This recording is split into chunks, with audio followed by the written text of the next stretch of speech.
بسم اللہ الرحمن الرحیم۔ گوگے عمران کے یو ٹرنوں کی ایک لمبی داستان ہے۔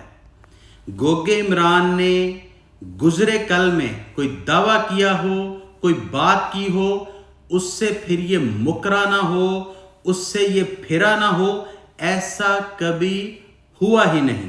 پاکستانی فوج کے اوپر یہ جو انگلیاں اٹھا رہے ہیں، میں ان سے سوال پوچھتا ہوں کہ مجھے کیوں نہیں کوئی پرابلم؟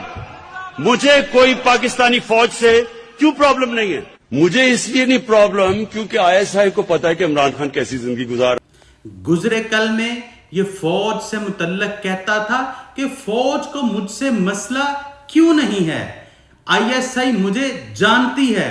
اس وقت یہ اپنے آپ کو پاکستان کا سب سے دیانتدار، ایلیجیبل اور کیپیبل جو ہے یہ کلیم کرتا تھا۔ اس وقت یہ فوجی عدالتوں کے متعلق یا فوجی عدالتوں کے فضائل بیان کرتا تھا۔ ملٹری کورٹس اس لیے بنائے گئے کہ عام عدالتوں میں یہ پکڑے نہیں جاتے تھے، پروسیکیوشن بڑی کمزور تھی، گواہ آتے ہوئے ڈرتے تھے، اور کہتا تھا کہ یہ جو چور ہیں، یہ ڈاکو ہیں، جن کے اوپر اس نے اپنے سیاسی مخالفوں کے اوپر سیاسی مقدمے قائم کیے تھے، ان کو فوجی عدالتوں سے ڈراتا تھا اور یہ کہتا تھا کہ یہ دوسری عدالتوں سے کمزور پروسیکیوشن کی وجہ سے یہ چھوٹ جاتے ہیں، ان کے خلاف گواہ نہیں بھگتتے، تو اس لیے فوجی عدالتیں جو ہیں یہ ہونی چاہیے۔ یہ منصوبہ بندی کرنے والا اس شخص کو قرار واقعی سزا دینے تک ہم چین سے نہیں بیٹھیں گے، اور جو خبر ترتیب دینے والا ہے شخص ہے اس کو اٹھایا جائے گا اور ملٹری کورٹس میں اس کا ٹرائل ہوگا۔ پھر یہ شخص، اس نے ایک ایسا کام پاکستان میں کیا 9 مئی کو کہ جس کی ہمت کسی بھی پاکستان کے ازلی دشمن کو نہ ہوئی۔ گزرے 77 سالوں میں آج تک فوجی تنصیبات پر، فوجی شہداء کی یادگاروں پر کسی ازلی دشمن کو جرت نہ ہوئی حملہ کرنے کی۔ پھر PTI کے گماشتوں نے 9 مئی کو یہ سب کیا جب آپ نے فوجی تنصیبات پر یا ان کی جو بلڈنگز ہیں یا شہداء کی جو یادگاریں ہیں، جب آپ نے ان کو مسمار کیا، آپ لاہور جناح ہاؤس میں گھس گئے اور آپ نے وہاں کیا کیا نہ کیا۔ اس کے اوپر بہت بات ہو چکی، میں اس کی تفصیل میں نہیں جانا چاہتا، آپ اس سے بخوبی آگاہ ہیں۔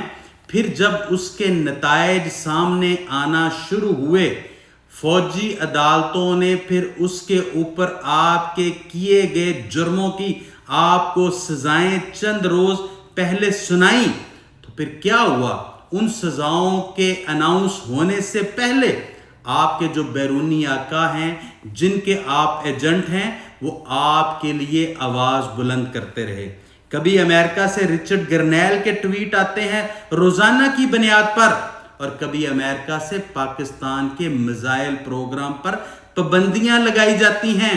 یہ وہی امریکہ ہے جس میں آپ خود اور آپ کی تمام لیڈرشپ اور آپ کے وہ جو بازار حسن والے ارشاد بٹی ہیں، وہ جو کلیم کرتے رہے ہیں اور یہ تسلیم کر رہے ہیں کہ PTI نے امریکہ میں لابنگ فرمیں ہائر کی ہیں۔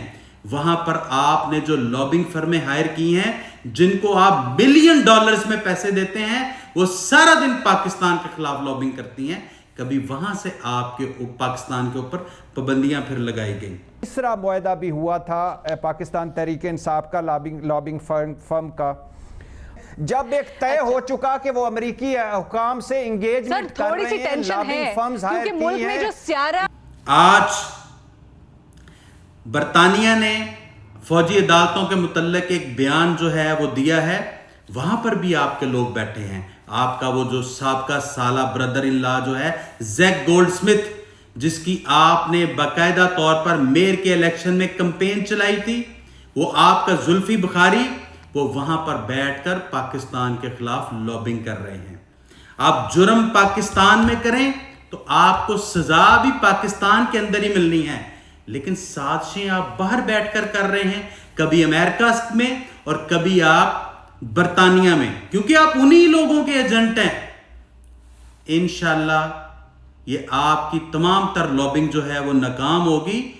1998 جب پاکستان میں میاں محمد نواز شریف نے ایٹمی دھماکے کر کے پاکستان کو ناقابل تسخیر کیا تھا،